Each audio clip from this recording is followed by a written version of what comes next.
ನಮಸ್ಸರ್ವೇಭ್ಯ ಎಲ್ಲರಿಗೂ ಕೂಡ ನಮಸ್ಕಾರ.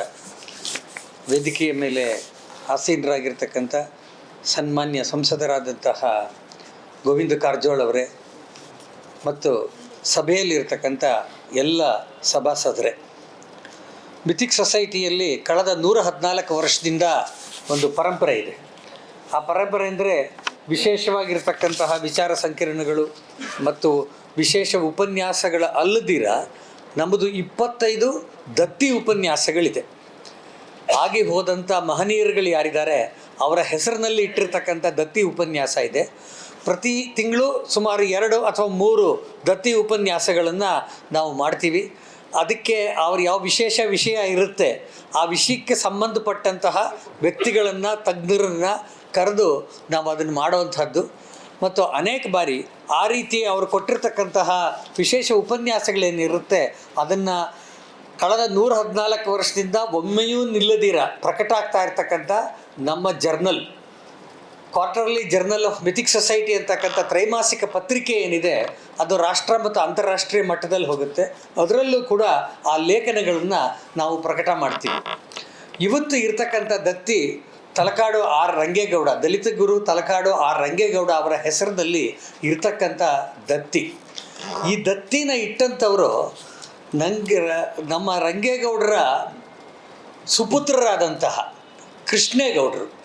ಕೃಷ್ಣೇಗೌಡರು ನಮ್ಮ ಹಿಂದಿನ ತಲೆಮಾರಿನವರಿಗೆ ಬಹಳ ಪರಿಚಯ ಇರ್ತಕ್ಕಂಥವ್ರು. ನನ್ನ ತಲೆಮಾರಿನವ್ರಿಗೆ ಬೆಂಗಳೂರಿನಲ್ಲಿ ಇದ್ದಂತಹ NGEF new government electric factory ಏನು ಮುಚ್ಚುವಂಥ ಸ್ಥಿತಿ ಬಂದಿತ್ತು ಅದನ್ನು ಮತ್ತೆ ಪುನರುಜ್ಜೀವನಗೊಳಿಸಿದ್ದಲ್ದಿರ NGEF ಫ್ಯಾಕ್ಟ್ರಿನಲ್ಲಿ ತಯಾರಾಗ್ತಾ ಇದ್ದಂತಹ ವಿದ್ಯುತ್ ಉಪಕರಣಗಳಿಗೆ, ಮೋಟ್ರ್ಗಳಿಗೆ ರಾಷ್ಟ್ರಾದ್ಯಂತ ಅಲ್ದಿರ ಅಂತಾರಾಷ್ಟ್ರೀಯ ಮಟ್ಟದಲ್ಲೂ ಕೂಡ ಬೇಡಿಕೆ ಆಗುವ ರೀತಿಯಲ್ಲಿ ಮಾಡಿದಂತಹ ಟೆಕ್ನಿಕಲ್ ಡೈರೆಕ್ಟರ್ ಅವರು ತಮ್ಮ ತಂದೆಯವರು ರಂಗೇಗೌಡರ ಹೆಸರಿನಲ್ಲಿ ಈ ದತ್ತಿನ ಮಿಥಿಕ್ ಸೊಸೈಟಿಲಿ ಇಟ್ಟರು. ಮಿಥಿಕ್ ಸೊಸೈಟಿಗೆ ಅವರ ಸಂಬಂಧ ಇತ್ತು. ಆ ಕಾರಣದಿಂದ ಅವರು ಇಟ್ಟಂಥದ್ದು. ರಂಗೇಗೌಡರು ಅವ್ರದ್ದೊಂದು ವಿಶೇಷ 19ನೇ ಶತಮಾನದ ಕಡೆ ಸಂದರ್ಭದಲ್ಲಿ ಅಂದರೆ 1900ರ ಪ್ರಾರಂಭದಲ್ಲಿ 20ನೇ ಶತಮಾನ ಪ್ರಾರಂಭ ಆಗ್ತಾ ಇದ್ದಂತಹ ಸಂದರ್ಭದಲ್ಲಿ ಮಳವಳ್ಳಿಯಲ್ಲಿ ಒಂದು ಆದಿ ಕರ್ನಾಟಕರಿಗೋಸ್ಕರ ಒಂದು ಶಾಲೆ ಪ್ರಾರಂಭ ಆಯಿತು. ಆ ರೀತಿ ಶಾಲೆ ಪ್ರಾರಂಭ ಆದಾಗ ಅದಕ್ಕೆ ಉಪಾಧ್ಯಾಯರಾಗಿ ಬರೋಕ್ಕೆ ಬೇರೆ ಯಾರೂ ಸಿದ್ಧರಿರಲಿಲ್ಲ. ತಮ್ಮೆಲ್ಲರಿಗೂ ಕೂಡ ಗೊತ್ತಿದೆ ಆಗಿನ ಕಾಲದಲ್ಲಿ ಅಸ್ಪೃಶ್ಯತೆ, ಜಾತಿ ಭೇದಗಳು ಇವೆಲ್ಲ ಎಷ್ಟು ವಿಪರೀತವಾಗಿತ್ತು. ಯಾರೂ ಕೂಡ ಅಲ್ಲೂ ಹೋಗಿ ಮೇಷ್ಟ್ರಾಗಿ ಪಾಠ ಹೇಳೋಕ್ಕೆ ಧೈರ್ಯವನ್ನು ಮಾಡಲಿಲ್ಲ. ಅಂಥ ಸಂದರ್ಭದಲ್ಲಿ ತಮ್ಮ ಶಿಕ್ಷಣವನ್ನು ಮುಗಿಸಿದ್ದಂಥ ರಂಗೇಗೌಡರು ಉಪಾಧ್ಯಾಯರಾಗಿ ಅಲ್ಲಿಗೆ ಬರುವಂಥ ಒಂದು ಧೈರ್ಯವನ್ನು ಮತ್ತು ಒಂದು ಕಳಕಳಿನ ತೋರಿಸಿದ್ರು. ಯಾರೂ ಪಾಠ ಮಾಡೋಕ್ಕೆ ಹೋಗದೇ ಇದ್ದರೆ ಹಾಗಾದ್ರೆ ಆ ಮಕ್ಕಳಿಗೆ ಕಲಿಸೋರು ಯಾರು? ಆ ಸಾಮಾಜಿಕ ಕಳಕಳಿ ಏನಿತ್ತು ಆ ಕಾರಣದಿಂದ ರಂಗೇಗೌಡರು ಅಲ್ಲಿ ಮೇಷ್ಟ್ರಾಗಿ ಹೋದರು ಮತ್ತು ಅಲ್ಲಿ ಮೊಟ್ಟ ಮೊದಲನೇ ಬಾರಿಗೆ ವಿದ್ಯಾರ್ಥಿಗಳಿಗೆ ಶಿಕ್ಷಣ ಮತ್ತು ಉತ್ತಮ ರೀತಿಯಲ್ಲಿ ತೇರ್ಗಡೆ ಆಗುವಂಥ ಕೆಲಸ ಸಾಧ್ಯ ಆಯಿತು. ಇದು ಮಂಡ್ಯದ ಮಳವಳ್ಳಿನಲ್ಲಿ ನಡೆದಂಥದ್ದು. ಆ ನಂತರ ಶ್ರೀಮನ್ ಮಹಾರಾಜರು 1913ನೇ ಇಸ್ವಿಲಿ, ಇದಾಗಿದ್ದು 1913 ವರ್ಷದ ನಂತರ ಮೈಸೂರಿನಲ್ಲಿ ಮಹಾರಾಜರು ಪಂಚಮ ಬೋರ್ಡಿಂಗ್ ಹೋಮ್ ವಸತಿ ಶಾಲೆಯನ್ನು ಪ್ರಾರಂಭ ಮಾಡಿದ್ರು. ರೆಸಿಡೆನ್ಷಿಯಲ್ ಸ್ಕೂಲ್ ಪ್ರಾರಂಭ ಮಾಡಿದ್ರು. ಆ ಶಾಲೆಗೆ ರಂಗೇಗೌಡರ ಅವರ ಅನುಭವ ಇತ್ತು ಮತ್ತು ಅವರ ಖ್ಯಾತಿ ಇತ್ತು. ಆ ಕಾರಣಕ್ಕೋಸ್ಕರ ಅವರನ್ನು ಮುಖ್ಯೋಪಾಧ್ಯಾಯರನ್ನಾಗಿ ನೇಮಕ ಮಾಡಿದ್ರು. ಒಬ್ಬ ಮುಖ್ಯೋಪಾಧ್ಯಾಯರಾಗಿ ಆ ಶಾಲೆಯಲ್ಲಿ ಮತ್ತು ಆ ವಸತಿ ಶಾಲೆಯಲ್ಲಿ ರಂಗೇಗೌಡರು ಮಾಡಿದಂಥ ಕೆಲಸ ಇದೆಯಲ್ಲ ಅದು ಅದ್ಭುತವಾಗಿರ್ತಕ್ಕಂಥದ್ದು. ಎಷ್ಟು ಅದ್ಭುತ ಅಂತ ಹೇಳಿದ್ರೆ ಅಲ್ಲಿ 30 ವಿದ್ಯಾರ್ಥಿಗಳಿಂದ ಪ್ರಾರಂಭ ಆದಂಥ ಆ ಬೋರ್ಡಿಂಗ್ ಶಾಲೆ 225 ವಿದ್ಯಾರ್ಥಿಗಳ ತನಕ, ಅಂದರೆ ಯಾರು ಆದಿ ಕರ್ನಾಟಕರಿದ್ದರು ಅವ್ರಿಗೇ ಮಾಡಿದಂಥದ್ದು 225 ಜನ ವಿದ್ಯಾರ್ಥಿಗಳು ಬರೋ ಮಟ್ಟಿಗೆ ಹೋಗಿದ್ದಷ್ಟೇ ಅಲ್ದಿರ ಅನೇಕರು ಉನ್ನತ ವಿದ್ಯಾಭ್ಯಾಸವನ್ನು ಪಡ್ಕೊಂಡ್ರು ಮತ್ತು ಸ್ವತಃ ಅವ್ರುಗಳಿಗೆ ಪ್ರೇರೇಪಣೆ ನೀಡಿ ಅವರನ್ನು ಶಿಕ್ಷಕರನ್ನಾಗಿ ಮಾಡಿದ್ರು. ಅನೇಕ ಕಡೆಗಳಲ್ಲಿ ರಂಗೇಗೌಡರು ಅವ್ರನ್ನ ಶಿಕ್ಷಕರಾಗಿ, ಉಪಾಧ್ಯಾಯರಾಗಿ ಕೆಲಸ ಮಾಡುವಂಥ ಪ್ರೇರಣೆ ಕೊಟ್ಟು ಎಲ್ಲ ಕಡೆಯೂ ವಿದ್ಯಾಭ್ಯಾಸ ಹಬ್ಬಬೇಕು ಅನ್ನೋ ಕಾರಣಕ್ಕೆ ಆ ರೀತಿ ಮಾಡಿದಂಥವರು ರಂಗೇಗೌಡರು. ಮತ್ತು ಆ ನಂತರ ರಂಗೇಗೌಡರ ಮನಸ್ಸು ಯಾವಾಗಲೂ ಕೂಡ ಅದು ಆಧ್ಯಾತ್ಮಿಕದ ಕಡೆಗೆ ಇತ್ತು. ಆ ಕಾರಣದಿಂದಲೇ ಅವರು ಇಷ್ಟೆಲ್ಲ ಸಾಧನೆ ಮಾಡೋಕ್ಕೆ ಸಾಧ್ಯ ಆದಂಥದ್ದು. ಪಾಂಡವಪುರದ ಹತ್ತಿರ ಇರೋ ಕುಂತಿ ಬೆಟ್ಟದ ಬಳಿ ಇದ್ದಂಥ ಅದ್ವೈತ ಗುರು ಶಂಕರಾನಂದ ಭಾರತಿಯವರ ಪ್ರಭಾವಕ್ಕೆ ಒಳಗಾಗಿ ಅವರು ಅದ್ವೈತವನ್ನು ಸ್ವೀಕಾರ ಮಾಡಿ ಅವರು ಆ ಸಾಧನೆಯಲ್ಲಿ ಕೂಡ ತಮ್ಮನ್ನು ತೊಡಗಿಸ್ಕೊಂಡಂಥವ್ರು. 1935ರಲ್ಲಿ ಅವ್ರು ನಿವೃತ್ತಿ ಆದರು. ಹಾಗೆಲ್ಲ 55 ವರ್ಷಕ್ಕೆ ನಿವೃತ್ತಿ ಇದ್ದಿದ್ದು ಸರ್ಕಾರದಲ್ಲಿ. ಆದರೆ ಸರ್ಕಾರ ಇವರು ಮಾಡ್ತಾ ಇದ್ದಂಥ ಕೆಲಸವನ್ನು ಮೆಚ್ಚಿ ಮಹಾರಾಜರ ಸರ್ಕಾರ ಇನ್ನು 2 ವರ್ಷ ಎಕ್ಸ್ಟೆನ್ಷನ್ ಕೊಟ್ಟು ನೀವು ಇರಬೇಕು ಅಂತ ಹೇಳಿ ಅವ್ರನ್ನ ಉಳಿಸ್ಕೊಂಡ್ರು ಅಲ್ಲಿ.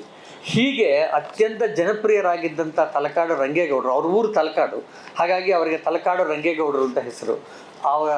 ತಲಕಾಡು ರಂಗೇಗೌಡರ ಹೆಸರಿನಲ್ಲಿ ಅವರ ತಂದೆ ಇಟ್ಟಂಥ ದತ್ತಿ ಉಪನ್ಯಾಸವನ್ನು ಅನೇಕ ಈ ಒಂದು ದಶಕದಿಂದ ನಾವು ಮಾಡಿಕೊಂಡು ಬಂದಿದ್ದೀವಿ. ಇವತ್ತು ಆ ದತ್ತಿ ಉಪನ್ಯಾಸಕ್ಕೆ ಸನ್ಮಾನ್ಯ ಕಾರಜೋಳರು ಉಪನ್ಯಾಸಕರಾಗಿ ಇವತ್ತು ಬಂದಿದ್ದಾರೆ. ಸನ್ಮಾನ್ಯ ಕಾರಜೋಳರು ನಮ್ಮೆಲ್ಲರಿಗೂ ಕೂಡ ಗೊತ್ತಿರೋ ರೀತಿಯಲ್ಲೇ ಕೂಡ ನಮ್ಮ ರಾಜ್ಯ ಕಂಡಂತಹ ಒಬ್ಬ ಅಪರೂಪದ ಮತ್ತು ಜನಪ್ರಿಯ ಶಾಸಕರು, ಸಂಸದರು. ಅವರು ಬಿಜಾಪುರದಲ್ಲಿ ಇರ್ತಕ್ಕಂಥ ಕಾರಜೋಲಲ್ಲಿ ಜನ್ಮ ತಾಳಿದ್ರು. ಅವರ ವಿದ್ಯಾಭ್ಯಾಸದ ನಂತರ ಸ್ವಲ್ಪ ಕಾಲ ಸರ್ಕಾರದ ಕೆಲಸದಲ್ಲಿದ್ದರು. ಆ ನಂತರ ಅವರ ರಾಜಕೀಯಕ್ಕೆ ತಮ್ಮ ಪ್ರವೇಶವನ್ನು ತೆಗೆದುಕೊಂಡರು. ಮುಧೋಳ್ನಲ್ಲಿ ಅಲ್ಲಿಂದ ಅವರು ಮೊಟ್ಟ ಮೊದಲನೇ ಬಾರಿಗೆ ಅವರು ಶಾಸಕರಾಗಿ ಚುನಾಯಿತರಾದಂಥದ್ದು. ಮತ್ತು ಮುಧೋಳ್ನಿಂದ ಮೊದಲನೇ ಬಾರಿಗೆ ಶಾಸಕರಾಗಿ ಚುನಾಯಿತರಾದಂಥವರು 5 ಬಾರಿ ಅಲ್ಲಿಂದಲೇ ಚುನಾಯಿತರಾದರು. 5 ಬಾರಿ ಮುಧೋಳ್ ಕಾನ್ಸ್ಟಿಟ್ಯೂಯೆನ್ಸಿನ ಅವರು ಅದನ್ನು ರೆಪ್ರೆಸೆಂಟ್ ಮಾಡಿರ್ತಕ್ಕಂಥದ್ದು. ವಿಶೇಷ ಅಂತ ಹೇಳಿದ್ರೆ ಸಮಾಜದಲ್ಲಿ ನಿಜಕ್ಕೂ ಆಗಬೇಕಾಗಿರ್ತಕ್ಕಂಥ ಕೆಲಸಗಳ ಬಗ್ಗೆ, ರೈತಾಪಿ ಜನರು ಮತ್ತು ಬೇರೆ ಬೇರೆ ಸಾಮಾನ್ಯ ಜನರ ಬಗ್ಗೆ, ಅವ್ರಿಗಾಗಬೇಕಾಗಿರ್ತಕ್ಕಂಥ ಕೆಲಸಗಳು ಏನು, ಯಾವುದು ತಮ್ಮ ಕಾನ್ಸ್ಟಿಟ್ಯೂನ್ಸಿನಲ್ಲಾಗಲಿ ಜಿಲ್ಲೆಯಲ್ಲಾಗಲಿ ಆಗಲೇಬೇಕು ಅನ್ನೋದ್ರ ಬಗ್ಗೆ ಸ್ಪಷ್ಟವಾದಂಥ ಮಾಹಿತಿ, ಅಭಿಪ್ರಾಯ ಮತ್ತು ಅದನ್ನು ಹಿಡಿದಿದ್ದನ್ನು ತಾವು ಹಿಡಿದು ನಡೆಸೋ ಅಂತಹ ಸ್ವಭಾವ ಕಾರಜೋಳರದು. ಅವರು ಮೊದಲನೇ ಬಾರಿಗೆ ಶಾಸಕರಾಗಿ ಚುನಾಯಿತರಾಗುವಂಥ ಸಂದರ್ಭದಲ್ಲಿ ಮುಧೋಳ್ನಲ್ಲಿ ಒಂದು ಸಹಕಾರಿ ಸಕ್ಕರೆ ಕಾರ್ಖಾನೆ ಇತ್ತು, ಕೋಆಪರೇಟಿವ್ ಶುಗರ್ ಕಾರ್ಖಾನೆ ಇತ್ತು. ಆ ಕಾರ್ಖಾನೆ ಮುಚ್ಚೋಗ್ತಾ ಇತ್ತು. ಅಂಥ ಸಂದರ್ಭದಲ್ಲಿ ಅವ್ರು ಹೇಳಿದ್ರು, ಅದನ್ನು ನಾನು ಬಂದ ನಂತರ MLA ಆದ ನಂತರ ಅದನ್ನು ಪುನರುಜ್ಜೀವನಗೊಳಿಸ್ತೀನಿ, ರಿವೈವ್ ಮಾಡ್ತೀನಿ, ಅಷ್ಟೇ ಅಲ್ಲ ದೇಶದಲ್ಲೇ ನಂಬರ್ 1 ಸಕ್ಕರೆ ಕಾರ್ಖಾನೆ ಮಾಡ್ತೀನಿ ಅಂತ ಹೇಳಿದ್ರು. ಅಕ್ಷರಶಃ ಹಾಗೆ ಮಾಡಿದ್ರು. ಪುನರುಜ್ಜೀವನ ಅದನ್ನು ಗೊಳಿಸಿದ್ದಷ್ಟೇ ಅಲ್ದಿರ ಆ ನಂತರ ಅದು ಇಡೀ ನಮ್ಮ ದೇಶದಲ್ಲಿ ಇರ್ತಕ್ಕಂಥ ಎಲ್ಲ ಸಕ್ಕರೆ ಕಾರ್ಖಾನೆಗಳಲ್ಲಿ ಮೊಟ್ಟ ಮೊದಲನೇ ಸ್ಥಾನವನ್ನು ಪಡಿತಕ್ಕಂಥ ಒಂದು ಕಾರ್ಖಾನೆಯಾಗಿ, ಅಂದರೆ ಸಕ್ಕರೆಯ ಉತ್ಪಾದನೆ ಇರ್ಬೋದು, ಎಥನಾಲ್ ಉತ್ಪಾದನೆ ಇರ್ಬೋದು, ಅಥವಾ ಅಲ್ಲಿ ಕೆಲಸ ಮಾಡ್ತಕ್ಕಂಥ ಕಾರ್ಮಿಕರಿಗಿರ್ತಕ್ಕಂಥ ಸಂಬಳ, ಸಾರಿಗೆ ಮತ್ತು ರೈತರಿಗೆ ಕೊಡಬೇಕಾದಂಥ ಕಬ್ಬಿಗೆ ಕೊಡಬೇಕಾದಂಥ ಬೆಲೆ, ಇದು ಎಲ್ಲದರಲ್ಲೂ ಕೂಡ ನಂಬರ್ 1 ಆಗಿ ಬೆಳೆಯೋ ರೀತಿಯಲ್ಲಿ ಶ್ರಮಿಸಿದ್ರು. ಅವರು ಯಾವುದೇ ಇಲಾಖೆ ತೆಗೆದುಕೊಂಡ್ರೂ ಕೂಡ, ಅದು ಸಹಕಾರ ಇಲಾಖೆ ಇರ್ಬೋದು, ಆಹಾರಕ್ಕೆ ಸಂಬಂಧಪಟ್ಟಂಥ ಇಲಾಖೆ ಇರ್ಬೋದು, ಜಲಸಂಪನ್ಮೂಲಕ್ಕೆ ಸಂಬಂಧಪಟ್ಟಂಥ ಇಲಾಖೆ ಇರ್ಬೋದು, ಆ ಎಲ್ಲ ಇಲಾಖೆಗಳಲ್ಲಿ ಅವರು ಮಾನ್ಯ ಮಂತ್ರಿಗಳಾಗಿ ಕರ್ನಾಟಕ ಸರ್ಕಾರದಲ್ಲಿ BJP ಸರ್ಕಾರ ಇದ್ದಾಗ ಅವರು ತಮ್ಮ ಕಾರ್ಯವನ್ನು ನಿರ್ವಹಿಸಿದ್ದಾರೆ. ಮತ್ತು ಕಾರ್ಯವನ್ನು ನಿರ್ವಹಿಸಿದ್ದಲ್ದಿರ ಅತ್ಯಂತ ಮಾದರಿಯಾಗಿಯೂ ಕೂಡ ಅವರು ನಡ್ಕೊಂಡಿದ್ದಾರೆ. 5ನೇ ಬಾರಿ ಅವರು ಮುಧೋಳದಿಂದ ಗೆದ್ದಾಗ ವಿಜಯಪುರ ಮತ್ತು ಬಬಲೇಶ್ವರ ತಾಲೂಕಿಂದು ಯಾವಾಗಲೂ ಕೂಡ ಅಲ್ಲಿ ಒಂದು ರೀತಿ ಬರಗಾಲದ ಪರಿಸ್ಥಿತಿನೇ.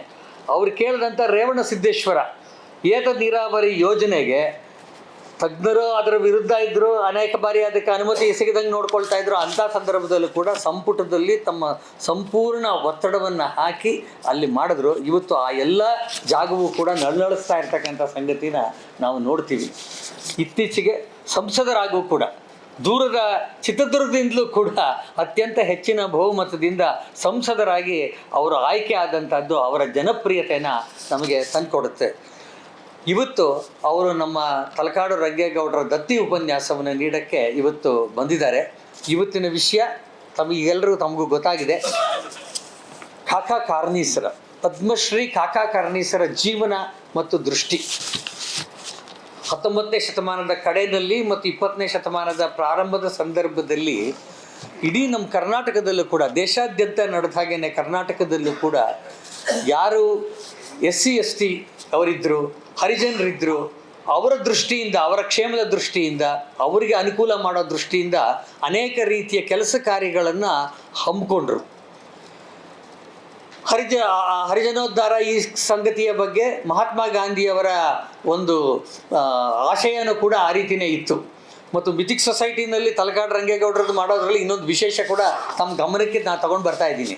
1927ನೇ ಇಸ್ವಿನಲ್ಲಿ ಜೂನ್ ತಿಂಗಳಲ್ಲಿ ಮಹಾತ್ಮ ಗಾಂಧಿಯವರು ಮೈಸೂರು ಸಂಸ್ಥಾನದಲ್ಲಿ, ಆಗ ಮಹಾರಾಜರ ಸಂಸ್ಥಾನ ತಾನೆ, ಮೈಸೂರು ಸಂಸ್ಥಾನದಲ್ಲಿ ಹರಿಜನೋದ್ಧಾರ ಕಾರ್ಯ ಪ್ರಾರಂಭ ಆಗಬೇಕು, ಇಲ್ಲಿ ಆ ರೀತಿ ಚಳುವಳಿ ಪ್ರಾರಂಭ ಆಗಬೇಕು ಅನ್ನೋಕ್ಕೆ ಮೊಟ್ಟ ಮೊದಲನೇ ಭಾಷಣವನ್ನು ಜನರನ್ನು ಸೇರಿಸಿ, ಇಲ್ಲಿರೋ ವಿದ್ಯಾವಂತರನ್ನ ಸೇರಿಸಿ ಮಾತನಾಡಿದ್ದು ಅವರು ನಮ್ಮ ಮಿಥಿಕ್ ಸೊಸೈಟಿ ಸಭಾಂಗಣದಲ್ಲೇನೆ. ಮುಂದೆ ಇರತಕ್ಕಂಥ ಡ್ಯಾಲಿ ಮೆಮೋರಿಯಲ್ ಹಾಲ್ ಏನಿದೆ, ನಮ್ಮ ಪಾರಂಪರಿಕ ಕಟ್ಟಡ, ಅಲ್ಲಿ ಅವರು ಅಲ್ಲಿಂದ ಕಾರ್ಯ ಪ್ರಾರಂಭ ಆದಂಥದ್ದು ನಮ್ಮ ಮೈಸೂರು ಸಂಸ್ಥಾನದಲ್ಲಿ. ಅಲ್ಲೇ ಈ ಉಪನ್ಯಾಸ ಕೂಡ ಇವತ್ತು ನಡೀತಿರೋದು. ಅಲ್ಲಿ ಜಾಗ ಸಾಕಾಗಲ್ಲ ಅನ್ನೋ ಕಾರಣಕ್ಕೆ ಈ ದೊಡ್ಡ ಹಾಲ್ಗೆ ತಮ್ಮನ್ನೆಲ್ಲ ಕೂಡ ಇಲ್ಲಿಗೆ ನಾವು ಬರಮಾಡ್ಕೊಂಡಿದ್ದೀವಿ. ಕಾಕಾ ಕಾರ್ನೀಸರು ಆ ರೀತಿ ಕರ್ನಾಟಕದ ಉತ್ತರ ಭಾಗದಲ್ಲಿ ಕೆಲಸ ಮಾಡಿದಂಥವರು. ಅವರ ಬಗ್ಗೆ ಸಂಪೂರ್ಣವಾಗಿ ಕಾಕಾ ಕಾರ್ನೀಸರ ಜೊತೆಯಲ್ಲೇ ಬೆಳೆದಂಥವರು ಸನ್ಮಾನ್ಯ ಗೋವಿಂದ ಕಾರಜೋಳ ಅವರು. ಅವರನ್ನು ಹತ್ತಿರದಿಂದ ಕಂಡಂಥವರು. ಅವ್ರು ಮಾಡಿದಂಥ ಕೆಲಸ ವಿಶೇಷ, ಅವತ್ತಿನ ದಿನಗಳಲ್ಲಿ ವಿದ್ಯಾರ್ಥಿಗಳನ್ನ ಹೇಗೆ ಮುಂದಕ್ಕೆ ತಂದರು, ಈ ಎಲ್ಲ ಸಂಗತಿಗಳ ಬಗ್ಗೆ, ಅವರ ಜೀವನ ದೃಷ್ಟಿ ಬಗ್ಗೆ ಅವರು ಇವತ್ತು ನಮಗೆ ಉಪನ್ಯಾಸ ನೀಡೋರಿದ್ದಾರೆ. ಅವರು ಉಪನ್ಯಾಸ ನೀಡಬೇಕು ಅಂತ ಅವರನ್ನು ಕೇಳ್ಕೊಳ್ತೀನಿ ನಾನು. ಮತ್ತು ಇವತ್ತು ಪ್ರತಿ ವರ್ಷದಂತೆ ನಮ್ಮ ಈ ಕಾರ್ಯಕ್ರಮಕ್ಕೆ ರಂಗೇಗೌಡರ ಮೊಮ್ಮಗಳಾದಂತಹ ಶ್ರೀಮತಿ ಗೀತಾ ಅವರು ಬಂದಿದ್ದಾರೆ. ಗೀತಾ ವೆಂಕಟೇಶ್ ಅವರು ಬಂದಿದ್ದಾರೆ. ಪ್ರತಿ ವರ್ಷ ನಮ್ಮ ಕಾರ್ಯಕ್ರಮಕ್ಕೆ ಬರ್ತಾರೆ. ಅವರ ಮನೆಯವರಾಗಿರ್ತಕ್ಕಂಥ ವೆಂಕಟೇಶ್ ಅವರು ಕೂಡ ಬಂದಿದ್ದಾರೆ. ಅವ್ರಿಗೂ ಕೂಡ ನಾನು ಸ್ವಾಗತವನ್ನು ತಮ್ಮೆಲ್ಲರ ಪರವಾಗಿ ನಾನು ಸ್ವಾಗತವನ್ನು ಕೋರ್ತಾ ಇದ್ದೀನಿ. ಮತ್ತು ಮತ್ತೊಮ್ಮೆ ಈ ಕಾರ್ಯಕ್ರಮಕ್ಕೆ ಬಂದಿರತಕ್ಕಂಥ ತಮ್ಮೆಲ್ಲರಿಗೂ ಕೂಡ ಸ್ವಾಗತವನ್ನು ಕೋರ್ತಾ ನನ್ನ ಮಾತನ್ನು ಮುಗಿಸ್ತೀನಿ.